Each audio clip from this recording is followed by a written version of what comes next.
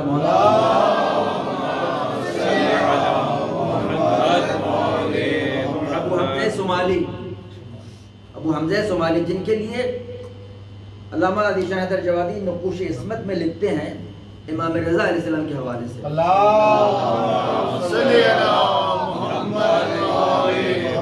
کیونکہ جناب ابو حمزہ صومالی چوتھے امام کے بھی شاگرد تھے، پانچویں امام کے بھی، چھٹے امام کے بھی اور ساتویں امام تک تھے۔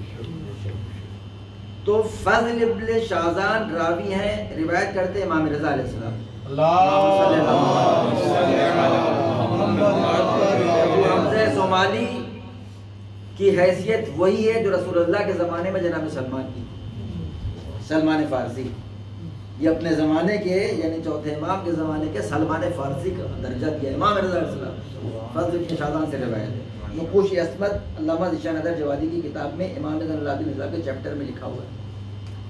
تو اب امام علیہ السلام نے جو دعاؤں کا ایک ذخیرہ چھوڑا، ان میں امام علیہ السلام دعائیں پڑھتے تھے اور اپنے دو بیٹوں کو املا کرتے تھے، یعنی بولتے تھے، اور ان کے دو بیٹے جناب امام محمد باقر علیہ السلام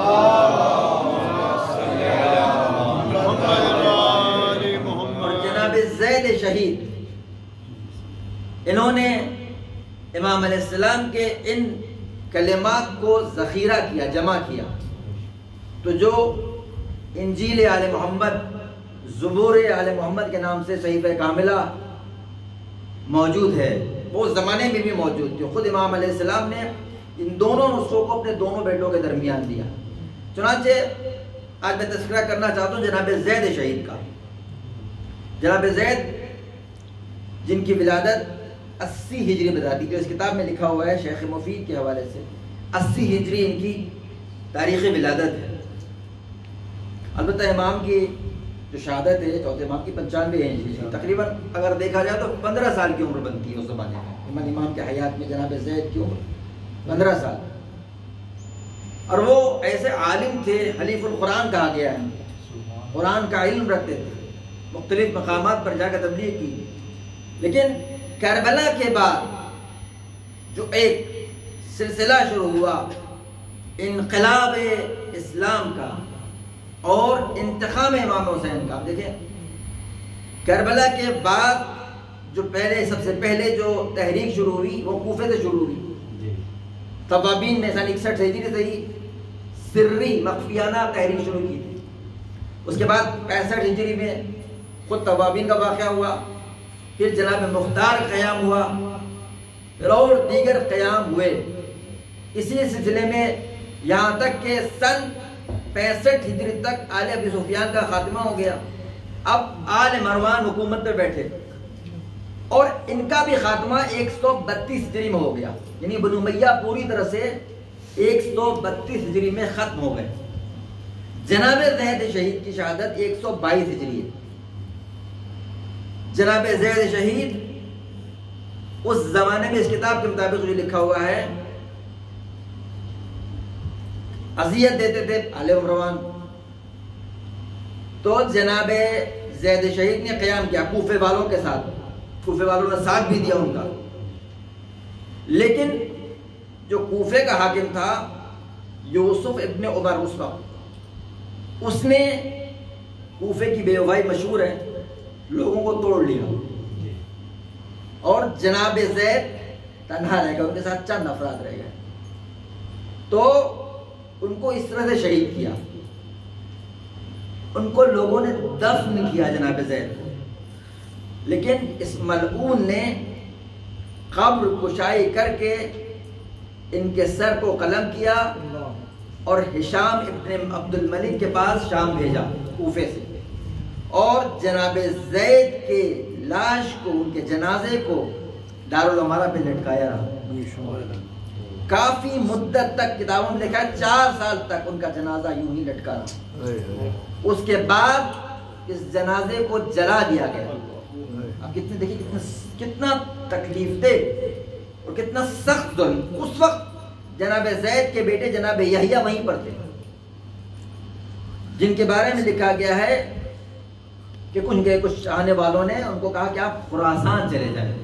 جناب یحییٰ ابن زید ان کی قبر خراسان میں مشہد آپ جائیں تو مشہد سے تقریباً 150 کلومیٹر کے فاصلے پر مشرق کی جانب میامی ایک جگہ ہے، وہاں پر ان کا روضہ ہے جناب یحییٰ ابن زید.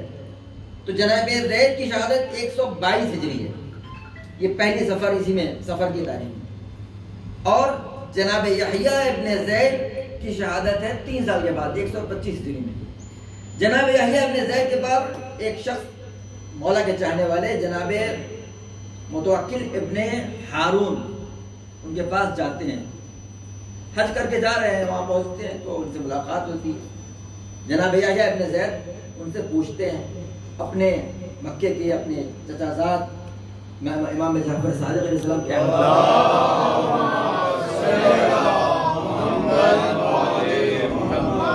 تو امام نے ان کو ان کے بارے میں بتایا. تو پھر جناب یحییٰ پوچھتے ہیں متوکل ابن ہارون سے کہ بتاؤ کیسے ہیں وہ، میرے بارے میں کیا کہتے ہیں وہ. تو انہوں نے کہا کہ آپ نہ پوچھیں، کہا نہیں آپ بتائیں کیا کہا انہوں نے میرے بارے میں کوئی بات کہی ہے تو بتائیں.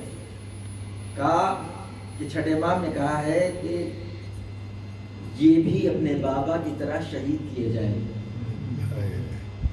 تو انہوں نے کہا بہرحال وہ امام ہیں.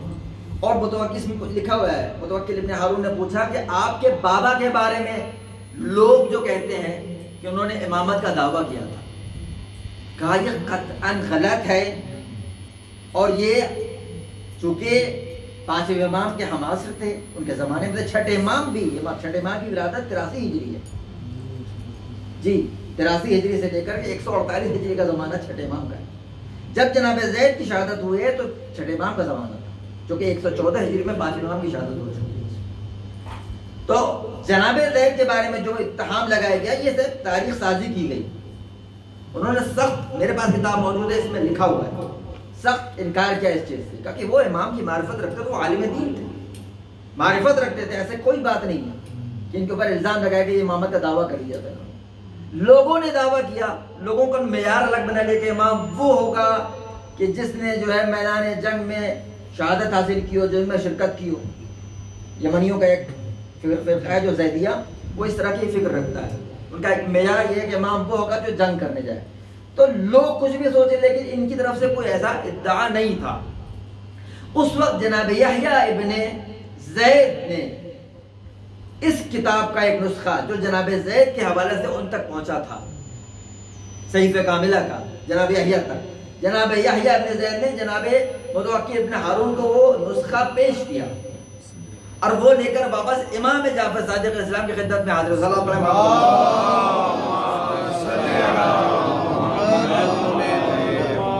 چھٹے امام کے پاس لے کر گیا. چھٹے امام نے بھی اس نسخوں کو دیکھا تو چوما اور بوسہ لیا. اس کے بعد چھٹے امام نے خود متوکل سے کہا کہ تم لکھو، میں بولتا ہوں. ان کے پاس بھی ایک نسخہ تھا جو 5ویں امام کے ذریعے سے ان تک پہنچا تھا، اور یہ دوسرا نسخہ جو جناب زید نے لکھا تھا جو جناب یحییٰ کے ذریعے سے ان تک پہنچا. پھر یہ دونوں نسخے ایک ہی جمع ہو گئے، ایک جگہ جمع ہوئے. اس کے بعد پھر امام نے خود متوکل ابن ہارون کو یہ ایک اور نسخہ لکھوایا، اسی کا ایک نسخہ. تو یہ ایک صحیفہ کاملہ کا ایک مختصر تھا تعارف تھا. صحیفہ کاملہ میں جو دعائیں ہیں وہ عظیم المرتبت. آپ سوچیں امام نے اس زمانے میں ایسی ایسی دعائیں بیان کی ہیں، اگر ہم پڑھیں اس کو تو وہ ہمارے لیے واقعاً علمی اور فکری اور معرفتی اعتبار سے اضافے کا سبب ہوگی. صلوات پڑھیں محمد وآل دعائیں بہت ہیں اس کے اندر، 56 دعائیں ہیں، 54 دعائیں اس کے اندر ہیں. اس کے علاوہ امام علیہ السلام کا رسالۃ الحقوق علیحدہ ہے. میں نے جس دعا کو انتخاب کیا وہ دعائے مکارم الاخلاق. دیکھیے اخلاق کی بڑی تاکید کی گئی. پیغمبر نے یہ خود کہا کہ میں اخلاق کو، یعنی میں انما بعثت لاتمم مکارم الاخلاق. اور خود قرآن میں نبی کا پیغمبر نے لکھا انک لعلی خلق عظیم، آپ اخلاق عظیم پر فائز تھے. تو اخلاق کی بڑی اہمیت ہے. چوتھے امام نے اس زمانے میں جو اخلاق کا تذکرہ کیا آپ دیکھیں اس کی.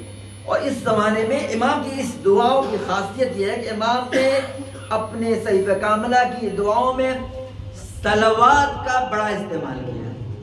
میں نے تذکرہ کیا تھا کہ خود امام کے زمانے میں ایک شخص جو مکے میں حاکم تھا اس نے صلوات پڑھنا بند کر دیا تھا، ضرورت نہیں اس کو دہرانے کی۔ امام نے صلوات کا بڑا تذکرہ کیا، ہر دعا میں آپ دیکھیں، خود دعائے مکارم الاخلاق میں بھی 20 مرتبہ صلوات کا تذکرہ ہے۔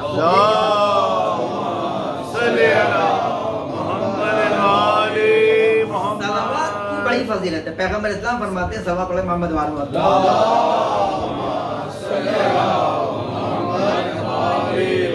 قیامت کے دن میدان پر میں کھڑا ہوں گا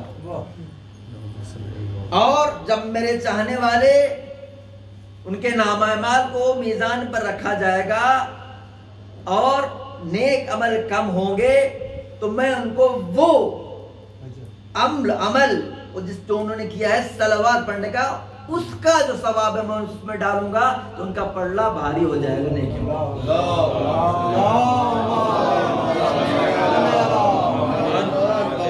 صلوات وہ ہے جو گناہوں کو مٹا دیتا ہے۔ آپ زیارت جامعہ پڑھیں، اس کے لکھا ہوا ہے وَجَعَلَ صَلَاتَنَا صَلَوَاتٌ عَلَيْكُمْ، کہ ہم آپ کے اوپر جو ہے صلوات واجب قرار دی گئی ہے۔ قرآن بھی کہتا ہے انما صلوات پڑھیں محمد وعلی محمد، سورہ احزاب آیت 56، ان اللہ وملائکتہ یصلون علی النبی یا ایھا الذین آمنوا صلوا علیہ وسلموا تسلیما۔ صلوات کی فضیلت کے لیے یہ ہے اتنی زیادہ ہے، اہم ہے کہ اللہ بھی اس میں شریک ہے، بے شک اللہ اور اس کے ملائکہ، آپ غور کریں، اللہ بھی صلوات پڑھتا ہے اور اس کے ملائکہ بھی صلوات پڑھتے ہیں، اور صاحبان ایمان تم کو بھی کہا جا رہا تم بھی صلوات پڑھو۔ اب سوال یہ ہے کہ اللہ کی صلوات کیا ہوگی، ملائکہ کی صلوات کیا ہوگی، اور ہم جیسے گناہگاروں کی صلوات، تو تینوں ایک ہی جیسی تو نہیں ہو سکتی۔ تو اس کا بھی تذکرہ خود کتاب میں ملتا ہے کہ مولا فرماتے ہیں کہ اللہ کی صلوات خود رحمت ہے۔ صلوات کا ترجمہ کریں آپ تو کیا ہوگا، یا اللہ رحمت نازل فرما، رحمت نازل فرما محمد اور ان کی یاد۔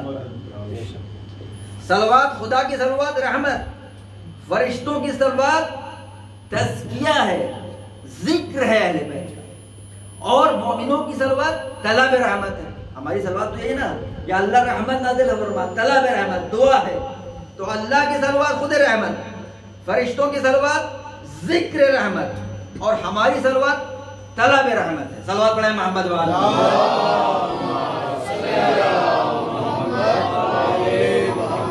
اب امام جو فرماتے ہیں اللہم صلی علی محمد وعلی محمد، ابتدا سے صلوات ہے، اور دعاؤں کے لیے کہا کہ اب بھی دعا کرو تو پہلے صلوات پڑھو، پھر دعا کرو، پھر آخر میں صلوات پڑھو۔ صلوات کا اپنا ایک تذکرہ ہے، اتنی فضیلت ہے، میں زیادہ نہیں جاؤں گا۔ پھر فرماتے ہیں امام وَبَلِّغْ بِإِيمَانِ اکمل الایمان۔ اب دیکھیں ہم لوگ دعا کرتے ہیں ہر چیز کے لیے، یا اللہ ہمارے رزق میں اضافہ کر، ہماری عمروں میں اضافہ کر، ہمارے برکت میں اضافہ کر، ہر چیز کے لیے دعا کرتے ہیں، روزی مل جائے، بچے کو جو مریض ہے اس کو شفا مل جائے، لیکن کبھی اس جہت سے ہم نے دعا کی یا اللہ ہمارے ایمان میں اضافہ کر۔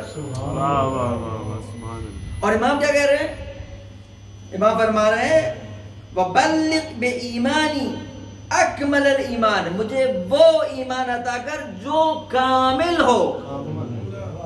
ایمان کی تکمیل کے لیے دعا، آپ سوچیں ایمان کیا چیز ہے، ایمان کی تکمیل کے لیے دعا، اور اس کا ایمان کی تکمیل کا ایک بہترین ذریعہ فرش اعلیٰ ہے، فرش اعلیٰ۔ روایت ہے امام مرزا علیہ السلام کی، صلوات پڑھیں محمد